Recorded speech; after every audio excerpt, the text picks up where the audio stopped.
எவ்வளவு ஒருத்தி உன் மேல கைய போடுறா. நான் கேட்டேன், என்ன சும்மா இருன்னு சொல்ற. நான் போறேன் மாமா. டேய் என்னடா ஃபோன் பண்ணி வர சொல்லி அவசரமா?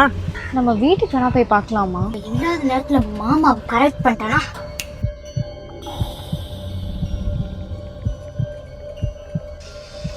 மாமா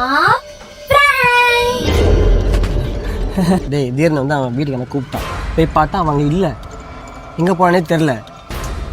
சோபா டேய் இதுக்கு தான் எங்களை கூப்பிட்டியாடா? நான் ஆஃபீஸை விட்டுட்டுலாம் வந்தேன்டா. அவன் எங்கன்னா ஃபிகர் கூட சுற்றிக்கின்னு இருப்பான்டா. இது போய் ஒரு மேட்ருன்னு அவசரமாக வர சொன்னியாடா. சோபா என்ன பண்ணீங்க ரெண்டு பேரும் கையை பிடிச்சிட்டு?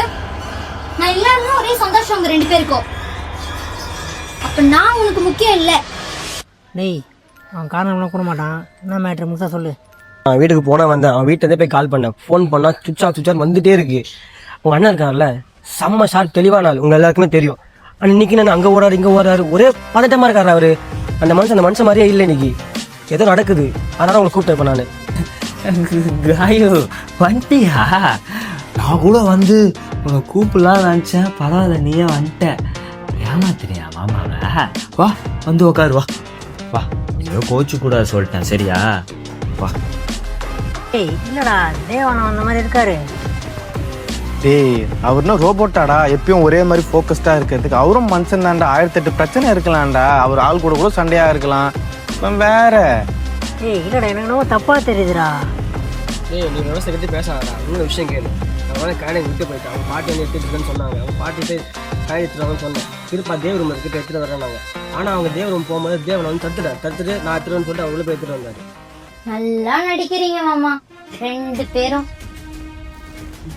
அப்படிலாம் ஒன்றும் இல்லைம்மா, நீ எதுவும் தப்பாலாம் நினைக்காத. பார்த்தா ஃப்ரெண்டு மாதிரி எதுவுமே தெரியல எனக்கு. சாப்பிடுறியாம்மா? எனக்கு எதுவுமே வேணாம், எதுவுமே வேணாம்.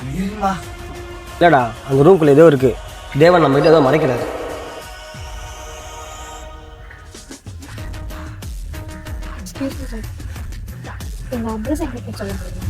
மட்டும் இல்லடா, நேற்று ஒரு பூ செருப்பு வாங்கினா. நான் வீட்டை விட்டு வேணுமே பார்த்தா செருப்பு வீட்டு வாசலாக இருக்கு.